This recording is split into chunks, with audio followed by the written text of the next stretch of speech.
My girlfriend asked to meet me at a high-end bistro, not to celebrate our anniversary, but to condemn me.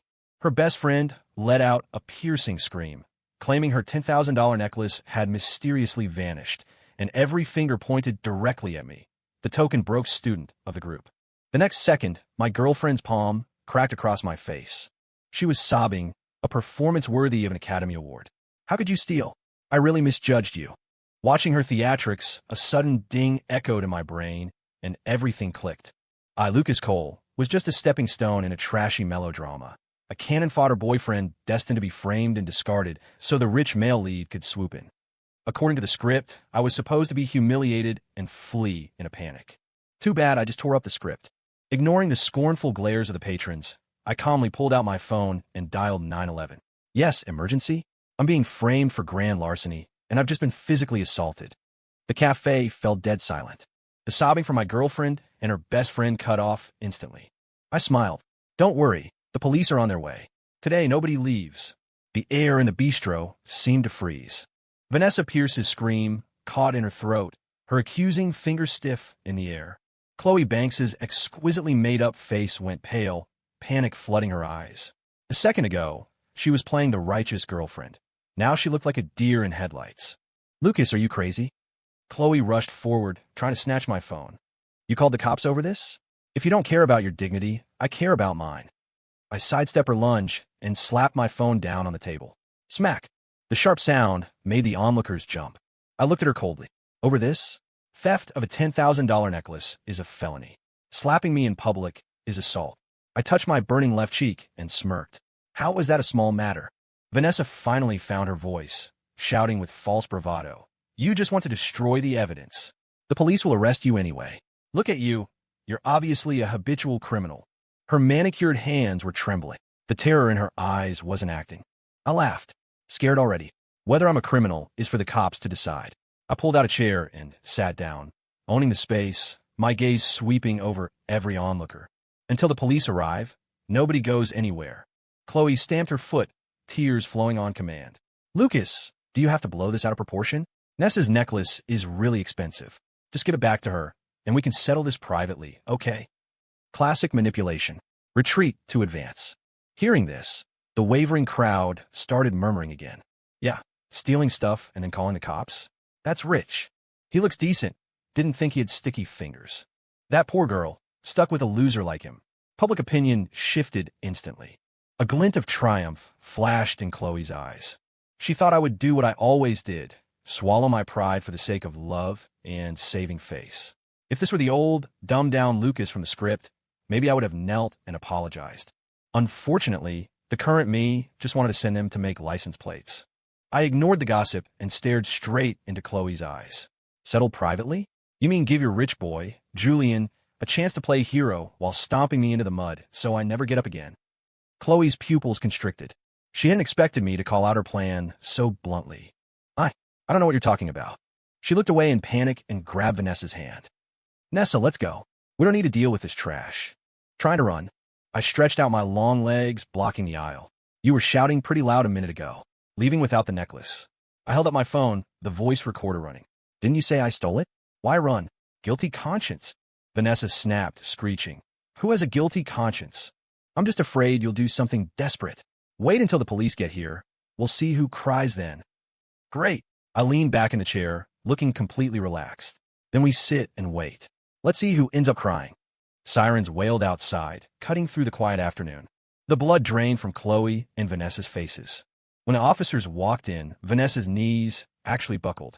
The lead officer was a grizzled sergeant with eyes like steel.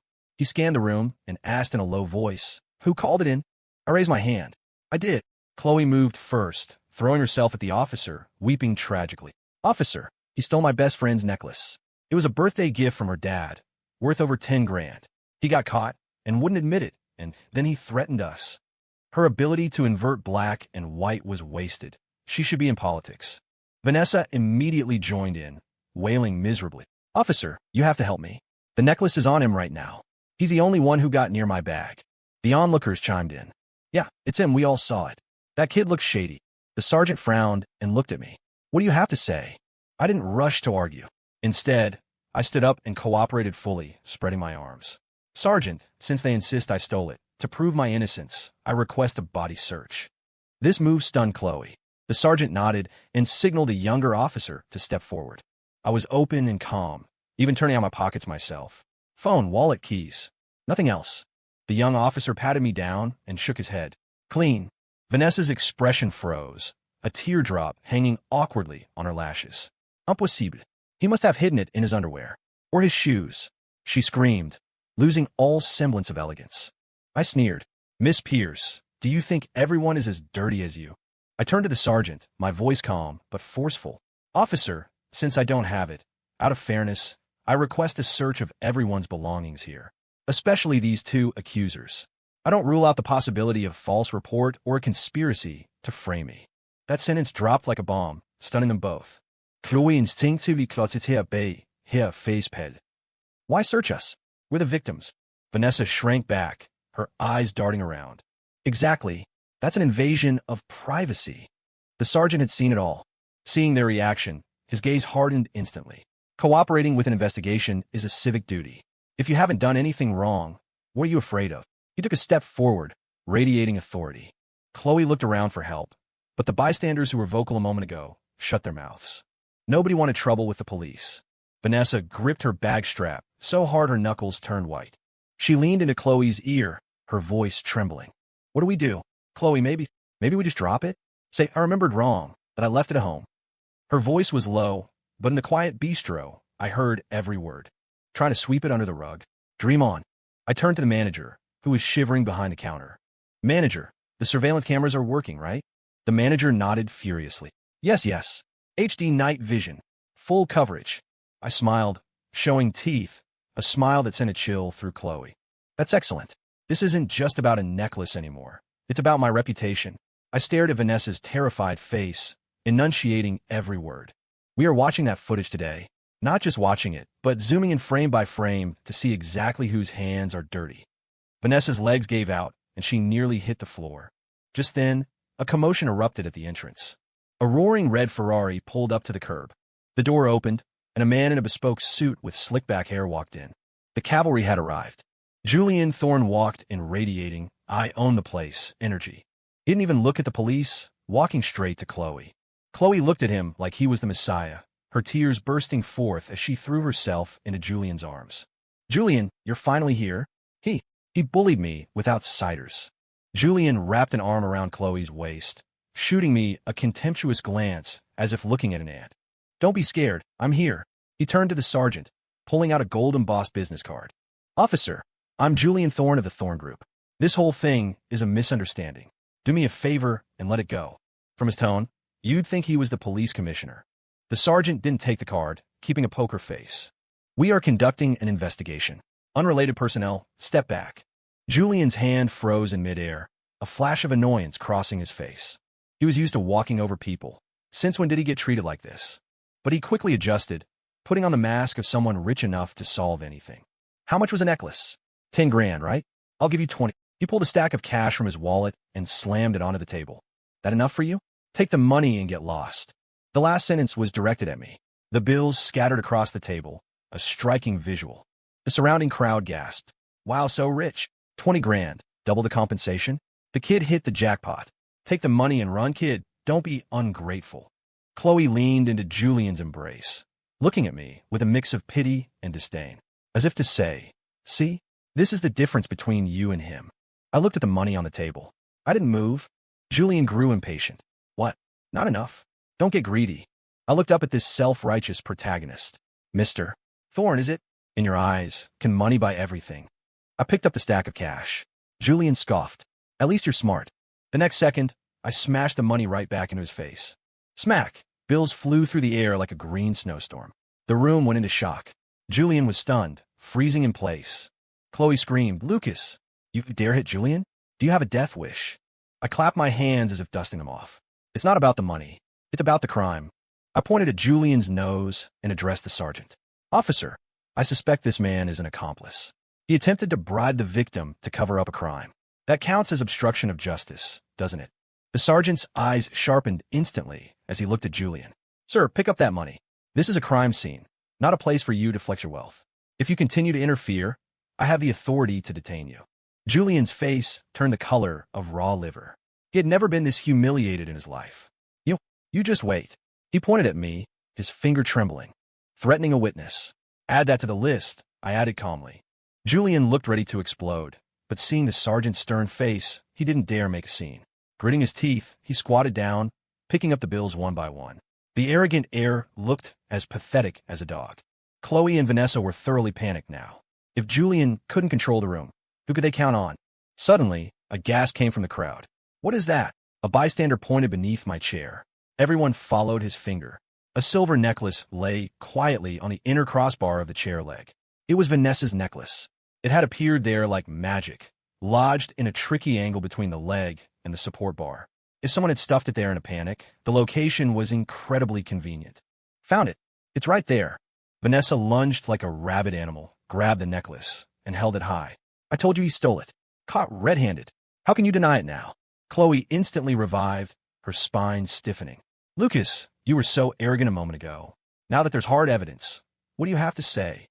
Julian straightened up, brushing dust off his suit, looking at me with a cold sneer. Kid, you talk a big game. Keep spinning your story.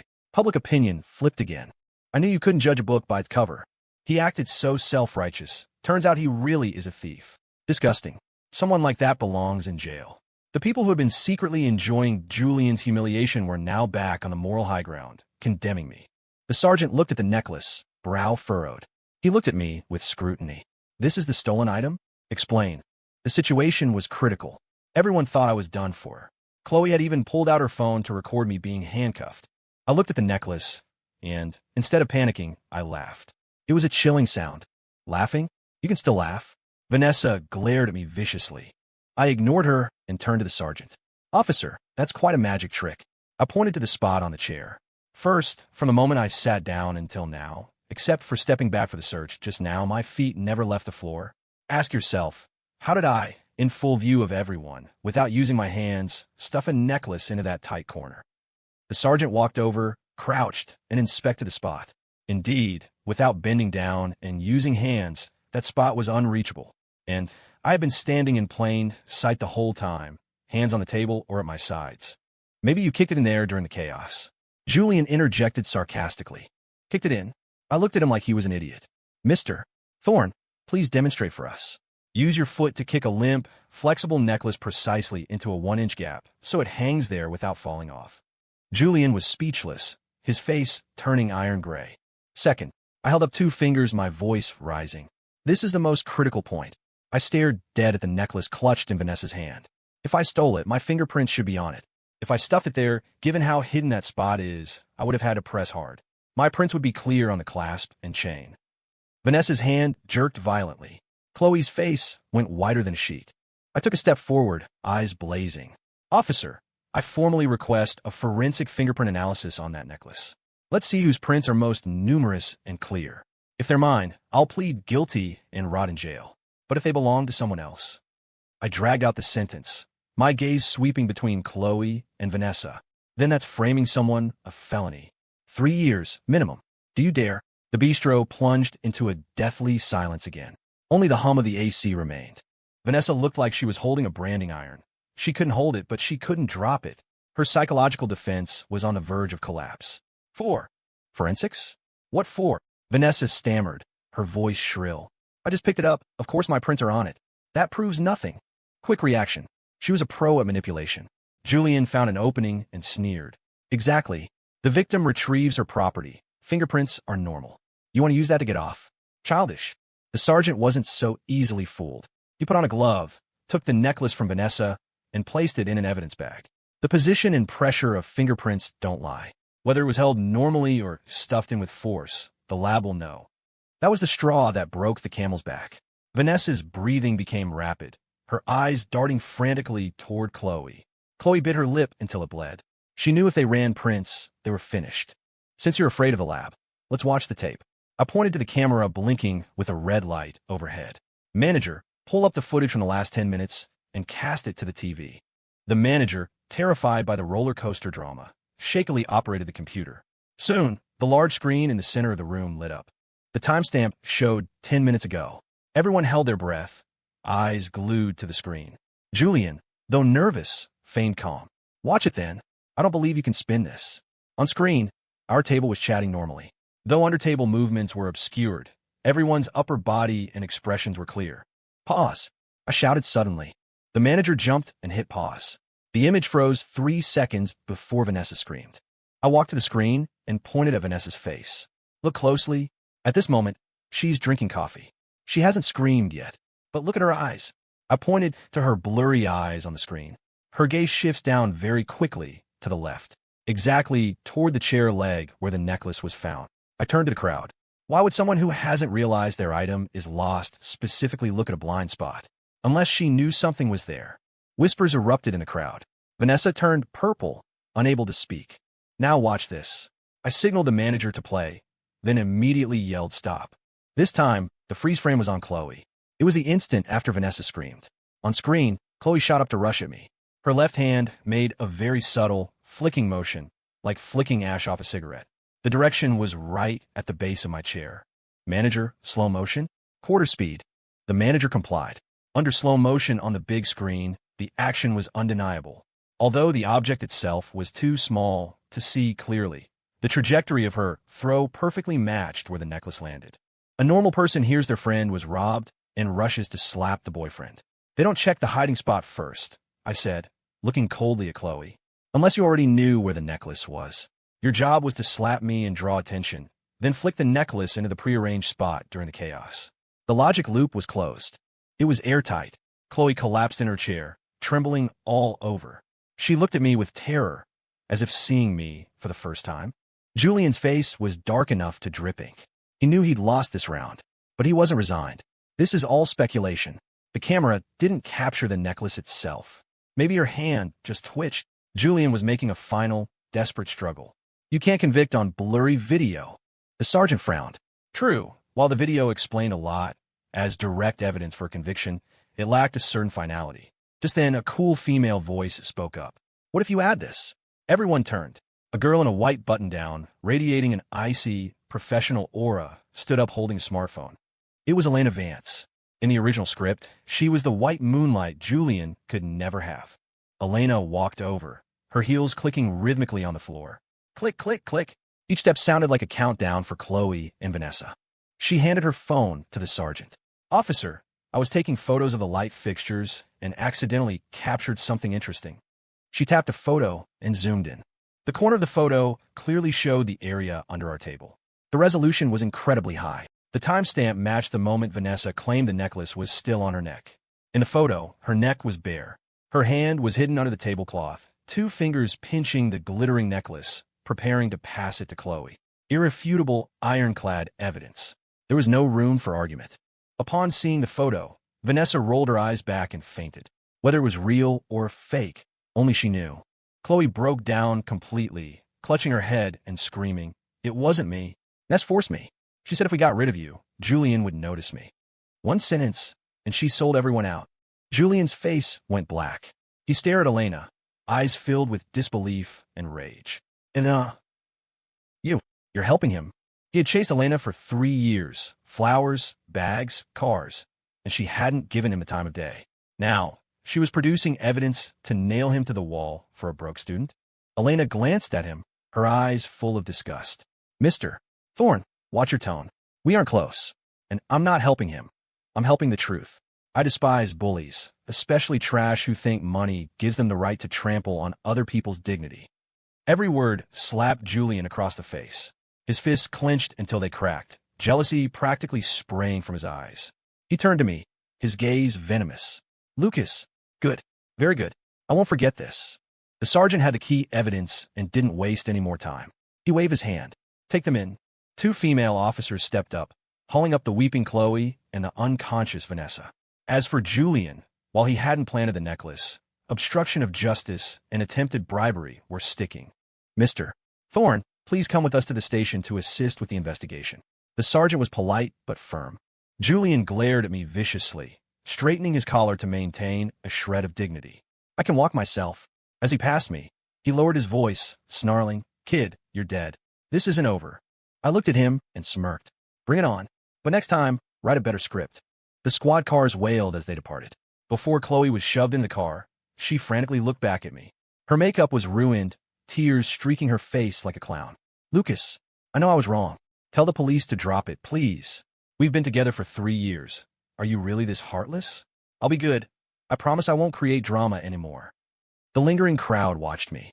Some whispered, don't kick someone when they're down. Maybe let it go. I looked at the woman I once loved, who now disgusted me to my core. I felt absolutely nothing, just amusement. I walked up to the car window. Chloe, you got one thing wrong.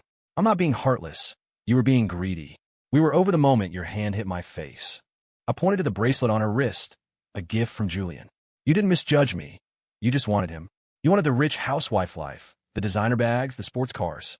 You wanted to climb the social ladder, but didn't want the reputation of a gold digger, so you needed me to be the villain. You wanted to ruin my life to prove your innocence and victimhood. My voice wasn't loud, but on the quiet street, everyone heard it clearly. Chloe's face was white as paper, her lips trembling silently. The bystanders who wanted to play peacemaker shut up, their looks turning to scorn. You succeeded. Julian came. I smiled, though it didn't reach my eyes. But you also failed, because you were too messy. And one more thing. I leaned in, whispering so only she could hear. Don't call me Lucas. I feel dirty. I straightened up and walked away without looking back. Behind me, Chloe's desperate wails pierced the air, sounding like a banshee. I walked with my back straight. Satisfaction. Is this what tearing up the script feels like? Not only was my body free, but my soul felt 10 pounds lighter. I walked out of that block and took a deep breath of air that didn't smell like manipulation. Nice show. The sound of heels approached from behind. I turned. Elena stood under a streetlight, holding 2 coffees. The light hit her face, making her look unreal. She handed one to me. To calm the nerves, I took the cup. It was still warm. Thanks. Without that photo today, I would have had a harder time. Although I could have flipped the board with logic, Elena's evidence was the checkmate. Elena shrugged. Easy lift. Mostly, I just hate Julian's face. We sat on a roadside bench. Ignoring the chaos from earlier, the scene was almost like a romantic movie. I owe you an apology too, Elena said, sipping her coffee and looking at me sideways. Julian went to that bistro to follow me. You were just collateral damage. I laughed. I don't feel like collateral damage. True. Elena's eyes flashed with appreciation. You look more like a shark dragging the fisherman into the water. Your analysis in there, logical, clear, nerves of steel. Law students would kill for that composure. Being praised by the academic genius felt good. You flatter me. I was just backed into a corner. You need to be careful of Julian. Elena's tone turned serious. He's vindictive and petty, and his family has money and power. After losing face like this today, he won't let it go. I nodded. I knew this was just the beginning. A guy like Julian wouldn't admit defeat to cannon fodder. The retaliation would be severe. Scared? Elena asked. I looked at the neon lights in the distance, gripping the warm cup. What's the point of being scared? Is he going to eat me? Come what may. Since I've torn up the script, I'm going to live how I want. Elena smiled, her eyes curving into crescents. She pulled a business card from her bag and handed it to me. Badass. If you need legal aid later, find me anytime. Pro bono. I took the card. Just a name and number. But it carried weight. It meant the original heroine and I were officially allies. The original second male lead and heroine were now mortal enemies. The cannon fodder and the heroine were comrades. I liked this broken plot. Then I won't be polite, Counselor Vance. We smiled at each other. A tacit understanding flowed in the air. 2 awake people in a crazy world, finding a kindred spirit. Julian's revenge came faster than I expected, and he started with a smear campaign. That night, the university forums exploded. Several anonymous threads hit the trending list. The titles were sensational. Shocking. Department hottie is actually a thief. Steals in public, then frames victim. Exposing the gold digger guy, sold out his ex for money and ruined her reputation. The post described me as a scumbag who leeched off women and had sticky fingers. They included photos of me being questioned by the police in a bistro. The angles were manipulative, showing only me surrounded by cops and Chloe crying. The twist ending was completely omitted. Below, bot accounts drove the narrative. You never know a person's heart. He acts so cool. Turns out he's a crook. Heard his family is poor, probably desperate for cash. Feels so bad for that girl, meeting a jerk like him. Even more disgusting, any comment defending me was instantly deleted. This was the power of capital. They only let you see what they want you to see. My phone buzzed incessantly with messages from classmates, some cursing me out, others fishing for gossip. I looked at the screen and sneered. Trying to ruin my name? This tactic might work in a novel, but in reality, if the evidence is hard enough, this is just suicide. Just as I was about to post a rebuttal, Elena called. Seen the forums? Yeah, pretty lively. Don't get angry, and don't get into a flame war in the comments. Elena's voice was cool and professional. Julian wants to provoke you and is saying something wrong, so he can sue you for defamation. So what do? Swallow it? Of course not. Elena Chocolate. We use magic to defeat magic. Post an official statement. Just facts, no emotion. Under Elena's guidance, I spent 10 minutes drafting a post. Objective statement of facts regarding the bistro incident. No exclamation points, no cursing. Just a cold list of the timeline and evidence. 14:00 arrived at bistro. 14:15 dispute occurred, falsely accused of theft, physically assaulted. 14:17 called 911. 14:30 police arrived, body search negative. 14:40 surveillance showed Vanessa P. Checking the hiding spot early, Chloe B. Making a throwing motion. 14:50 witness provided key photo evidence, confirming Vanessa P. hid the necklace herself. 15:00 Vanessa P. and Chloe B. taken into custody for filing a false report and defamation. The kicker was the attachment at the end, a redacted photo of the police case receipt. The official red stamp was more persuasive than any essay. I titled the post, "The Truth Cannot Be Deleted by Money." Click. Send. Julian deleted fast, but I posted faster. And Elena used her contacts in the computer science department to set up a script. I posted, and hundreds of throwaway accounts reposted instantly. Delete that. The post was a depth charge, instantly detonating the forum. What do students hate most? Being treated like idiots and rich people silencing the truth. Holy crap, it was a frame job? There's a police receipt. Why didn't the other posts mention the girls getting arrested? Is Prince Julian doing damage control? Panic mode activated? That twist is disgusting. Supporting OP to the end. The backlash was instant. Julian's smear threads were flooded with angry students. From deep-feeling hero to tyrannical bully, it only took one police receipt. I watched the support comments scroll by and took a sip of soda. Total victory. Chloe suffered social death. No one at school would talk to her. People pointed as she walked by. That's her, framed her ex, tried to land a rich guy. Shameless. Heard she got arrested. She couldn't take it. She didn't dare call Julian, so she cornered me. Downstairs at my dorm, she was crying, eyes swollen like peaches. Lucas, please delete the post. I'm begging you. The school is going to discipline me. I might get expelled. You used to love me the most. Do you have a heart to see my future ruined? She tried to grab my sleeve. I dodged. I looked at her like she was non-recyclable waste. Chloe, now you remember I loved you? When you slapped me, did you think about my future? If I had a criminal record, if I got expelled, would you have shed a tear for me? Chloe choked, just crying harder. Adults pay for their actions. You ruined your own future. It has nothing to do with me. I walked around her and went upstairs without looking back. Behind me, her breakdown turned into a scream. But I didn't have time to pity her, because Julian's second wave of revenge hit. This time, he targeted my internship. I had already secured an offer from a top tech giant, Apex Dynamics, starting next week. HR suddenly called, tone polite, but content icy. Mr. Cole, we are terribly sorry. We received a report implicating you in a theft case. Although the police didn't charge you, the company has high standards for character, so we need to reevaluate your offer. Reevaluate meant rescind. Julian played dirty. He was cutting off my supply lines. I called Elena immediately. Julian reached into my internship. Silence for 2 seconds, then Elena laughed. Which company? Apex Dynamics. What a coincidence. Elena laughed meaningfully. The legal director at Apex is my mentor's junior partner. I call him Uncle. And that company hates unfair competition and malicious reporting. This time, I didn't go alone. Elena went with me to Apex Dynamics. She wore a sharp power suit, radiating authority. We met directly with the HR director and the legal director. Elena slapped a thick stack of documents on the table. The police closing statement, Vanessa had been administratively detained, screenshots of the forum slander, evidence of Julian buying bot farms, and an extremely professional lawyer's letter. If your company rescinds an offer to a top-tier candidate based on malicious, baseless slander, you aren't just losing talent. You're inviting a discrimination lawsuit. Elena smiled, eyes sharp. I assume a company as large as Apex doesn't want to headline that kind of scandal. The legal director flipped through the file, his face growing serious. Finally, he looked up and glared at the HR director. Who told you to listen to rumors? Is this how we do background checks? Do you want to keep your job? Then he turned to me, putting on a smile. Mr. Cole, a misunderstanding. Your ability is recognized here. The offer stands. See you Monday. As for the malicious reporter, the director pushed up his glasses, a glint in his eye. We will send a warning letter and reserve the right to pursue legal action. Walking out of the building, I gave Elena a sincere thumbs up. Counselor Vance, that was explosive.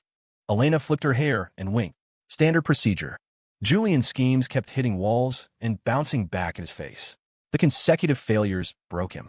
He cornered me in a wooded area of the campus park. This time, no bodyguards, no entourage. He looked haggard, red veins clear in his eyes. Lucas. He roared my name like a wounded beast. What do you want?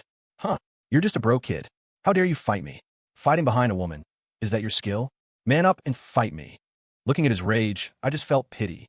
This was the deep-feeling male lead. This was the lofty air.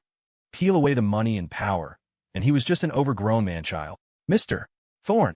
I put my hands in my pockets, expression indifferent. Are you confused? Why isn't the script following your writing? Julian paused. What script? I stepped forward, staring him down. The hero saves the beauty script. You frame me, humiliate me, then descend like a god to fix everything with money. Chloe worships you. Elena thinks you're magnanimous. And I crawl away like a rat. Don't you get bored of that cliché? Julian's pupils contracted violently. How? How do you know? How I know doesn't matter. I cut him off. What matters is you're a narcissist. You think you're the main character, and everyone else is an NPC. Chloe's landia prop, ima prop. You use us to highlight your depth and nobility. Too bad. I patted his shoulder gently, but he stiffened as if electrocuted. This prop has a brain. I'm not playing anymore. You aren't a romantic lead. You're a sad loser living in a fantasy. Nobody cares about your performance. They just want to see when you'll run home, crying to mommy. Wake up, Julian. The world spins just fine without you. Maybe even better. Saying it out loud cleared the last bit of frustration from my chest. Julian stood frozen, face cycling from red to white to green. His pride, his ego, his superiority shattered into glass shards by my words. This was a psychological destruction. A spiritual dimensional strike hurt more than a punch. I walked past him toward the exit. The sunlight filtered through the leaves, dappled and bright. It was the light of freedom. The ending came faster and more satisfyingly than predicted. The school disciplinary ruling came down. Vanessa, due to the criminal nature of her actions, was expelled. Her family, humiliated, shipped her off abroad overnight. She wouldn't dare show her face in this circle again. Chloe was put on academic probation. But she couldn't survive the social climate. Her former clique cut her off. Strangers mocked her openly. Less than a month later, she applied for a leave of absence and slinked back to her hometown. As for Julian, his malicious reporting at Apex Dynamics was flagged by Elena's contact to the Thorne family patriarch. Combined with the viral video of the bistro farce, the Thorne group's image took a hit and the stock price wobbled. Grandpa Thorne was furious. He froze all of Julian's credit cards, repossessed the sports cars, and packed him off to a branch office in a remote, overseas territory to build character. Rumor had it there were no bistros there, just lions and elephants. Hopefully, he learned how to be human. The three villains of the original story, all offline. And me? I successfully started at Apex Dynamics. With that tear up the script tenacity and logic, I thrived in the project team. 6 months later, same bistro, same table. I sat across from Elena. But this time, no melodramatic framing, just the scent of coffee. Congratulations on passing probation, Manager Cole. Elena raised her cup, smiling. She wore a soft beige dress today, looking less sharp but more gentle. Likewise, Attorney Vance. I clinked my cup against hers. Heard you slaughtered the opposition in moot court today. Standard procedure. Elena blinked. Their logic was full of holes. We smiled at each other. For the past 6 months, we'd eaten together, vented together, discussed cases together. That chemistry had long surpassed simple allies. So, I put down my cup, suddenly nervous. More nervous than facing the police. What is it? Manager Cole stutters. Elena propped her chin on her hand, watching me with amusement. I took a deep breath and pulled a box from my pocket. Not the cheap thing I once bought for Chloe, but a bracelet I picked with my first real paycheck. Not expensive, but unique. Since the script is torn up, could I invite you to co-star in my life script? As the female lead, Elena Pozud. Then, a brilliant smile bloomed on her face, brighter than the sun outside. She extended her wrist. Depends on the quality of the writing, but I trust it'll be better than the last one. I smiled and fastened the bracelet on her. In that moment, I knew the cannon fodder's fate was dead. I wasn't a supporting character or a stepping stone. I was Lucas Cole, ordinary, but no longer manipulated, and truly happy. My life was just beginning. Story complete.